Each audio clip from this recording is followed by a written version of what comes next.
পরম প্রেমময় পরম দয়াল শ্রী শ্রী ঠাকুরের রাঙারাতুল চরণে, পরমারাধ্যা জগৎজননীর রাঙারাতুল চরণে, পরম পূজ্যপাদ শ্রী শ্রী বরদার রাঙারাতুল চরণে, বর্তমান আচার্যদেবের রাঙারাতুল চরণে তথা অবিনবাবুর রাঙারাতুল চরণে অসংখ্য কোটি প্রণাম নিবেদন করি। আজ অনলাইনে যুক্ত অমৃতপথ যাত্রী দাদা ও মায়েদের এবং ঠাকুরের পুত পবিত্র পাঞ্জাধারী কর্মীদের যথাযোগ্য স্থানে আমার সশ্রদ্ধ ও আনন্দিত জয়গুরু। পরম প্রেমময় পরম দয়াল বিবাহ সম্বন্ধে বললেন, সুবিবাহ যদি না হয় তাহলে সুসন্তান হবে না, আর সুসন্তান বা ভালো ভালো আত্মা যদি না নেমে আসে তাহলে দেশের কখনোই উন্নতি করা সম্ভব নয়। একথা বললেন কাকে? তখনকার দিনে বরেণ্য নেতা নেতাজি সুভাষচন্দ্র বোসকে, বরেণ্য নেতা দেশবন্ধু চিত্তরঞ্জন দাসকে। বললেন ম্যারেজ রিফরমেশনের কথা, বৈবাহিক সংস্কারের কথা। কি করলে ভালো ভালো বিয়ে থা দিলে তবে সুসন্তান নেমে আসবে? বললেন পপুলেশন এক্সপ্লোশন ঘটেছে ভারতবর্ষে, জনবিস্ফোট, কিন্তু ভালো মানুষের বড় অভাব, বিশ্বাসী মানুষ কোথায়? সেই জন্যে যে কোনো নব দম্পতি ঠাকুরের কাছে প্রণাম করতে গেলেই ঠাকুর করজোড়ে তাদের বলতেন, তোমরা আমাকে আমার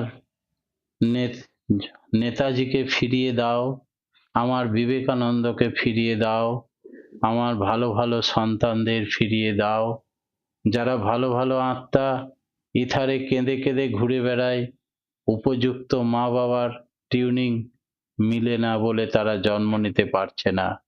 দেশের এই দুরবস্থাকে তারা উদ্ধার করতে চায়, কিন্তু তাদের জন্মাবার সুযোগ করে দাও। কি করলে সেই জন্মাবার সুযোগ করে দেওয়া যাবে সেই সম্বন্ধে ঠাকুর বহু কথা বললেন।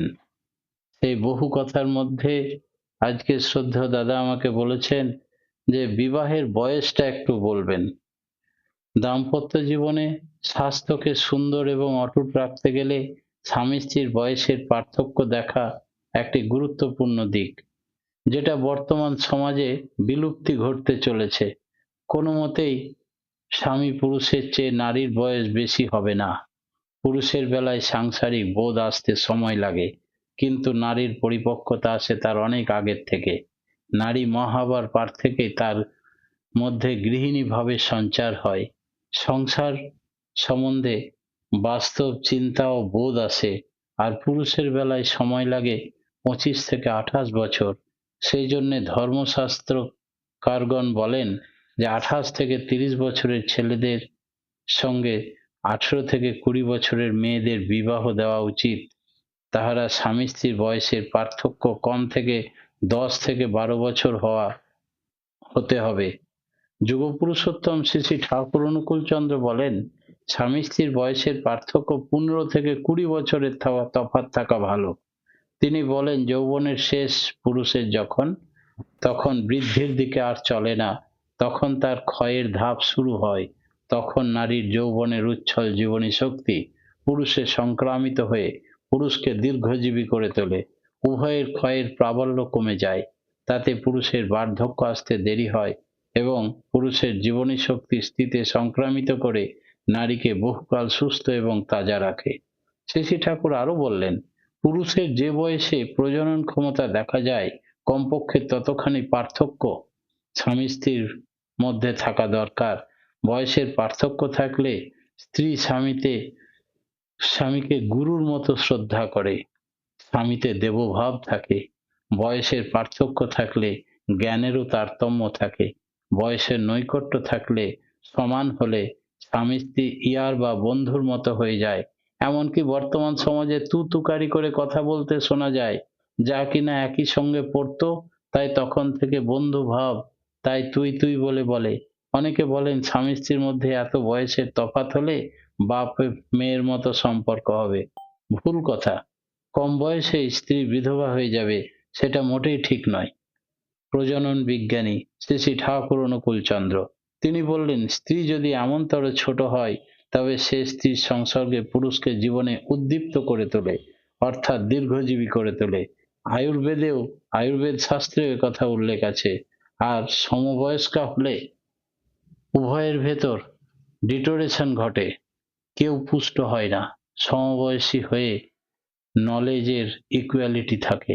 সাধারণত স্বামী তার অনুসরণীয় হয় না, তাতে পুরুষের প্রতি নারীর ইতরের মতো ব্যবহার করে। পুরুষ সম্মান হারায়, নারীর নিকট টেবিল হয়। স্ত্রী যাতে পছন্দ নয় এমন ব্যাপারগুলিতে চিন্তা এবং অনুধাবন না করে নিজের জ্ঞানকে মুখর করে তুলতে চায়, তাতে একে অপরের দোষ দেখায়। এই প্রকার দোষ দৃষ্টি এসে গেলে তাদের চরিত্রকে কলুষিত করে ফেলে। তার ফলে সংসারে অশান্তি দেখা যায়। আবার পুরুষের পিতৃত্বের উদ্বোধন যোগ্য বয়স না হলে সে যদি স্ত্রী গ্রহণ করে তবে অসুস্থ সন্তান জন্মাবার সম্ভাবনা থাকে। তাই আর্য ঋষিরা বয়সের এত ডিফারেন্স পক্ষপাতী ছিলেন। নানা প্রসঙ্গের প্রথম খণ্ডে ঠাকুর এ কথা বলছেন। আবার বয়োবৃদ্ধকে স্ত্রীরূপে গ্রহণ করা শাস্ত্রীয় পাপ বলে অভিহিত করা হয়েছে।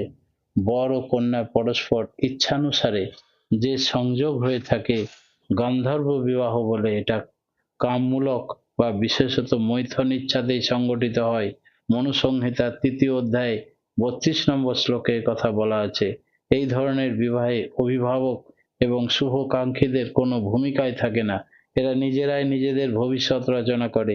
বেশিরভাগ ক্ষেত্রে এর ফল শুভ হয় না, কারণ বিবাহের প্রেরণার উৎসই হচ্ছে মৈথুন ইচ্ছা বা কামনা।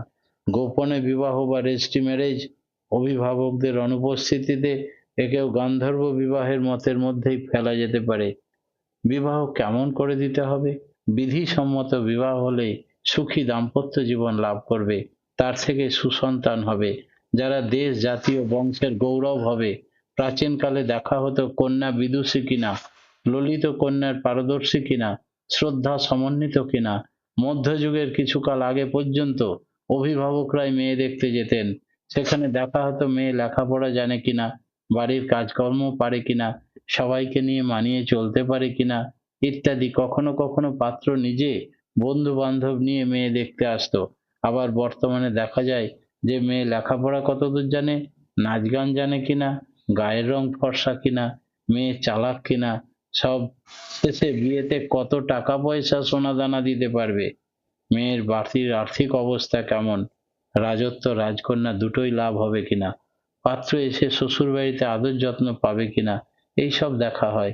মেয়ের বিয়ের ব্যাপারে কন্যা পক্ষ দেখে পাত্রের লেখাপড়া, চাকরি করে কিনা, কত টাকা মাইনে পায়, ব্যবসা করলে সেটা কেমন, বাপের জমিদারি আছে কিনা, কারবার কত, ছোট সংসার কিনা, বাড়িতে কাজের লোক আছে কিনা, বরটি সুপুরুষ কিনা, দেখতে সুন্দর কিনা।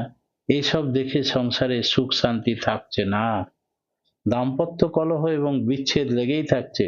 শ্বশুর বাড়িতে গিয়ে স্বামী শ্বশুর শাশুড়ি ননদের মধ্যে বনিবনাত হচ্ছে না। আসলে ঋষি প্রবর্তিত বিধিসম্মত বিবাহ নীতি না মানার জন্য এত গন্ডগোল। বিবাহের মূল উদ্দেশ্যই আমরা ভুলে গেছি। প্রতিলোমজ সংসব। যে ছেলে মেয়েদের বিয়ে দিতে গেলে প্রথমত দেখতে হবে যে তার বংশ, উল্টো পাল্টা প্রতিলোম বিয়ে হয়েছে কিনা সেই বংশে, কদাচার বা পাপাচার কলঙ্কিত কিনা। যদি হয় তাহলে বুঝতে হবে এই বংশটি শ্রদ্ধাশীল নয়। বংশের শিক্ষার ধারা কেমন, ধর্মচার করে কিনা তাও দেখতে হবে। কদাচার এবং ভ্রষ্টাচার বলতে বিকৃত এবং ভ্রষ্ট যৌনাচার বোঝায়। মেয়েরা যদি স্বামী ছাড়া অন্য পুরুষের সঙ্গে, পুরুষ যদি নিজের স্ত্রী ছাড়া অন্য নারীর সঙ্গে কামাচারে যৌন লুপ্ত থাকে, তাহলে সেই সব নারী পুরুষের জীবন দ্বারা ঠিক থাকে না, কারণ সুষ্ঠু জীবন শক্তি লাভ করে না। মানুষের সুস্থ ক্ষমতা যতদিন ততদিন তার কর্মক্ষমতা উদ্যম থাকে। এই ক্ষমতা থাকায় সে জাগতিক এবং পারমার্থিক বড় বড় উন্নতিমূলক কাজকর্ম করতে পারে না। ক্ষমতা যখন কমে আসে তখন তার শক্তি ঝিমিয়ে বার্ধক্যে পদার্পণ করে। মানুষ সৎ এবং সতীত্ব থেকে বিচ্যুত হয়ে পড়ে, ব্যভিচার দুষ্ট হয়। তাই সে বংশে পাপাচার ব্যভিচার, সেই বংশের ছেলে মেয়ে শ্রদ্ধা ভক্তি সম্পন্ন হতে পারে না, বিবাহিত জীবনেও সুখী হতে পারে না। শাস্ত্রে বলা আছে ব্রহ্মচারীকে কন্যা দিতে হবে, অর্থাৎ বিবাহের পূর্বে যে পুরুষের স্ত্রী সহবাস ঘটেনি অর্থাৎ বলা যেতে পারে যে এমন সদৃশ্য বরের কন্যা নিতে হবে যাতে কোনোদিন তাদের মধ্যে স্বামী স্ত্রী একে অপরকে প্রেরণা দিতে পারে, এই সমান দূরত্ব এবং বর্ণ বংশে বিয়ে দেওয়াই শ্রেষ্ঠ। তারপর দেখতে হবে বংশের মানুষেরা দীর্ঘায়ু কিনা। স্বল্পায়ু ঘরের ছেলে যাতে স্বল্পায়ু ঘরের মেয়েকে বিয়ে করে, তাহলে সন্তানগণ স্বল্পায়ু হয়ে যাবে। মস্তিষ্ক বিকৃত আছে কিনা দেখতে হবে, বংশে কোনো পাগল হয়েছিল কিনা, অন্তত 3 পুরুষের মধ্যে কেউ সুইসাইড করেছিল কিনা, পাগল হয়েছিল কিনা, সন্তানদের মধ্যে পাগলামির ভাব হঠাৎ উঠে আসতে পারে। আরো দেখতে হবে স্বভাব, অর্থাৎ পাত্রপাত্রীর স্বভাব কেমন। বিয়ের আগে দেখায় যার যার উপর যাদের স্বভাব ভালোই, তারা পরে দেখা যায় যে একে অপরকে সহ্য করতে পারছে না। একজন হয়তো কর্মঠ চটপটে, অপরজন হয়তো ধীর অলসে, একজন হয়তো উগ্র আধুনিক ভাবাপন্ন, অপরজন হয়তো প্রাচীনপন্থী, একজন হয়তো অন্তর্মুখী, অপরজন হয়তো বহির্মুখী। এই জনের মিল খাচ্ছে না, ফলে দাম্পত্য জীবন সুখী হবে না।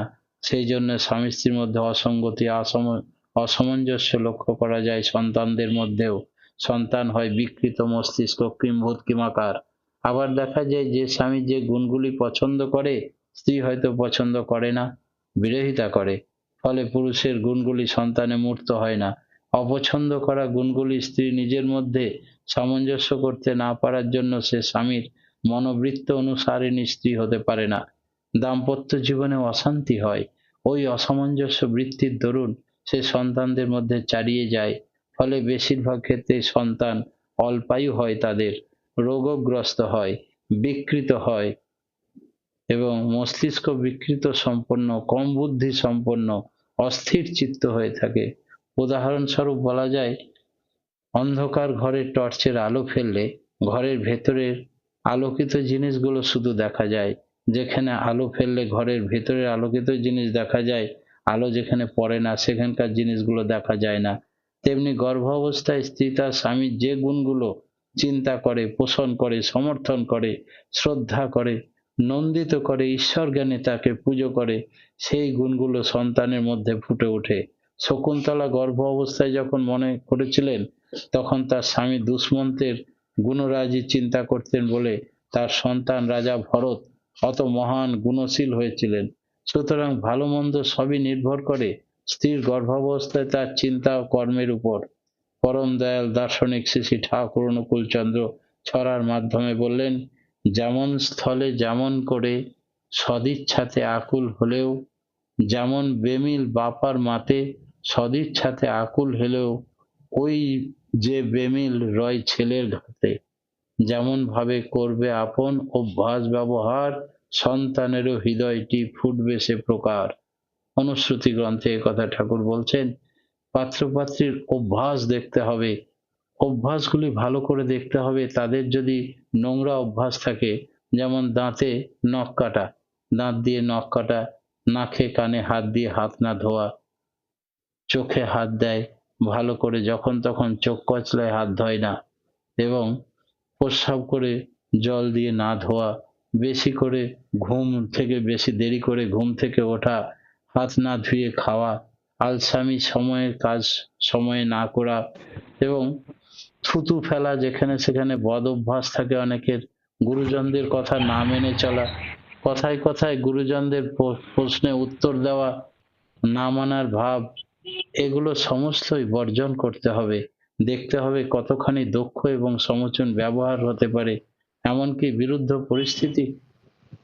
আমার কি সময় হয়ে গেছে?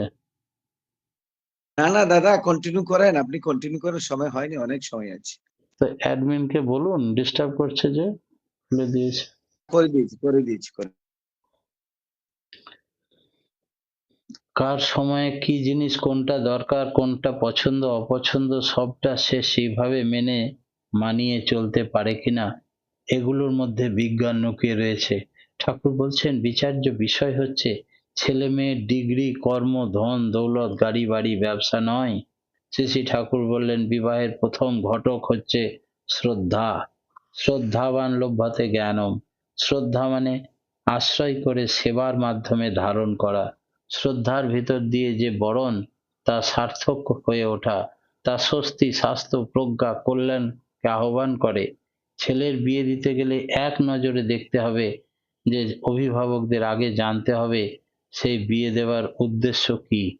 প্রথমত প্রথম বৌমাকে ঘরে আনতে হবে তার স্বামীর বংশের ঐতিহ্য, কুল ও সংস্কৃতি মানতে পারবে কিনা। মেয়ে যেন ছেলের আদর্শকে মানতে পারে, সেই আদর্শ যেন নিজেকে আহুতি দিতে পারে। ছেলে মেয়ে দুজনকে বংশের প্রকৃতি এবং আদর্শ, কুল ও সংস্কৃতির যেন মিল থাকে, বংশে কোনো পাপাচার বা কদাচার না আসে। মেয়ের স্বাস্থ্য কেমন, মেয়ে ছেলে মেয়ের বয়সের পার্থক্য কমসে কম 10 থেকে 15 বছর যেন থাকে।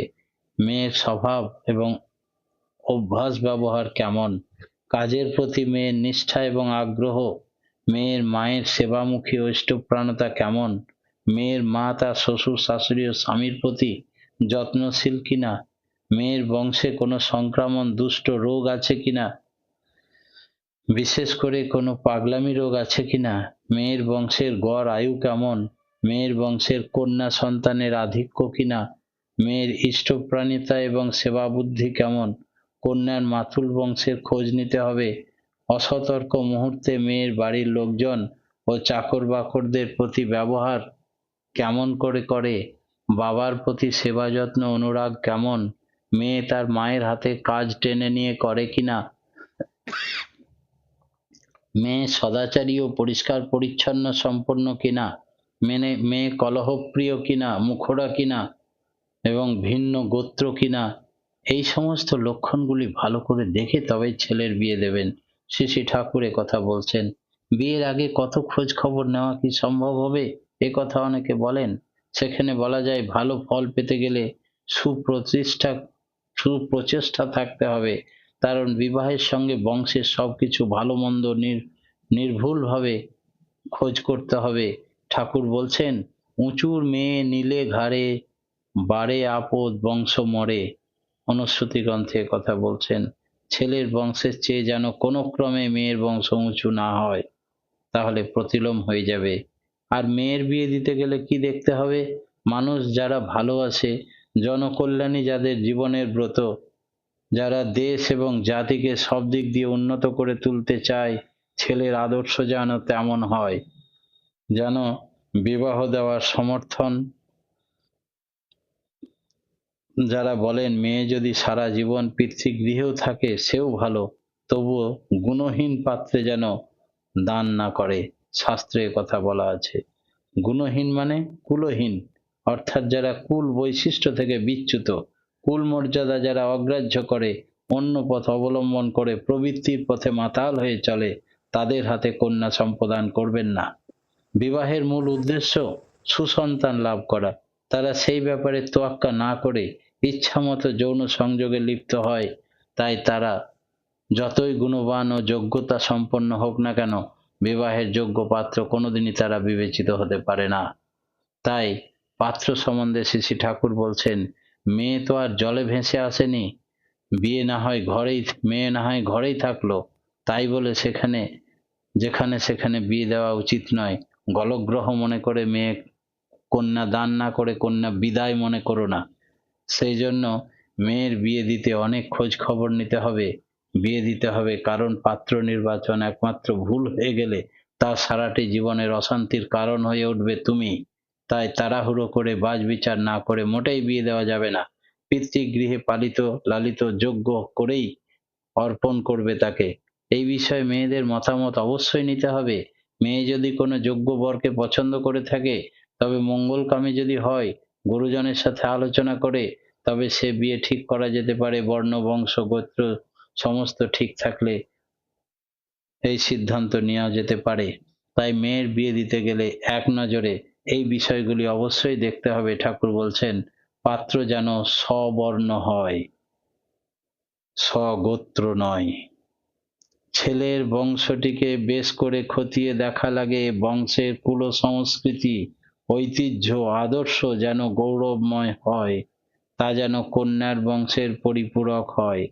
ছেলের বংশে কোনো দুষ্ট ব্যাধি আছে কিনা, বংশের কোনো দুর্নাম বা বদনাম আছে কিনা, বংশের কোনো প্রতিলোম বিবাহ এবং উল্টো পাল্টা বিয়ে আছে কিনা, বংশ উন্নতশীল কিনা, পাত্রের স্বভাব চরিত্র অভ্যাস ব্যবহার বেশ করে খতিয়ে দেখা লাগে, পাত্রের কোনো মুদ্রা দোষ আছে কিনা, পাত্রের মাতুল বংশের খোঁজ খবর নিতে হবে, সেখানে বংশানুক্রমিক কোনো রোগ আছে কিনা, মাতুলদের কর্ম এবং প্রকৃতি কেমন, পাত্রপাত্রী ভিন্ন গোত্র কিনা, পাত্রের অর্জিত বিদ্যা এবং কর্ম কেমন, পাত্রের পেশা এবং কর্মস্থল গিয়ে খতিয়ে দেখতে হবে, পাত্রের ইষ্টপ্রাণতা কেমন, সে উচ্চ আদর্শে নিজেকে কতটা বিনয়িত করতে পেরেছে, পিতা মাতা গুরুজনদের প্রতি কতটা শ্রদ্ধাশীল, তাদের প্রতি সেবা পরায়ণতা কিরূপ, পাত্রের স্বাস্থ্যের অবস্থা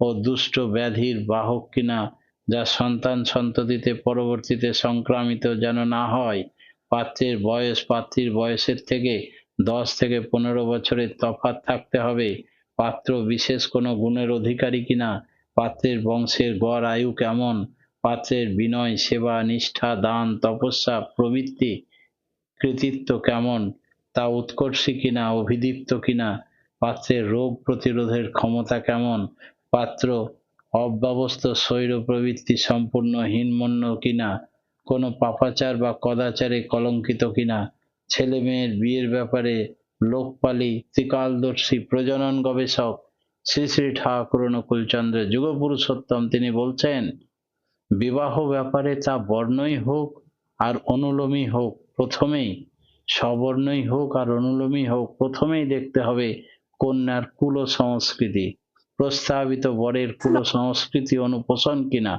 কন্যার প্রকৃতি ওই প্রস্তাবিত বরের প্রকৃতির অনুপোষক কিনা, কন্যার পিতৃকুল ও প্রস্তাবিত বরের পিতৃকুল সুনিষ্ঠ সশ্রদ্ধ সদাচার পরায়ণ কিনা, অথবা অব্যবস্থা শৈর প্রবৃত্তি সম্পন্ন বিশ্বস্ত প্রকৃতির কোনো পক্ষের কেমনতর, বোধবৃত্তি কেমন, হীনমন্য হীনমন্য কিনা, বিবেকী কিনা, প্রস্তাবিত বরের পিতৃকুলের ও কন্যার পিতৃকুলের গড় আয়ু কেমন, কন্যার পিতৃকুলের আয়ু যদি কম হয় তবে বরের পিতৃকুলের আয়ু যদি বেশি হয় তবে তার সন্তান দিকের আয়ু আবার কন্যার কমের দিকেই যায়, তাই কন্যার কুলের আয়ু যদি বেশি হয় বর পক্ষের আয়ু যদি কম হয় তাতে ওই ফল প্রসব করে। আরো দেখতে হবে উভয় পক্ষের রোগ নিরোধ ক্ষমতা কেমন, তাদের স্বাস্থ্য সঙ্গতি কেমন, মানসিক স্বাস্থ্য অবস্থা কিরকম, উভয় পক্ষের এমন রোগ কোনো আছে কিনা সন্তান সন্ততিতে সংক্রমিত হতে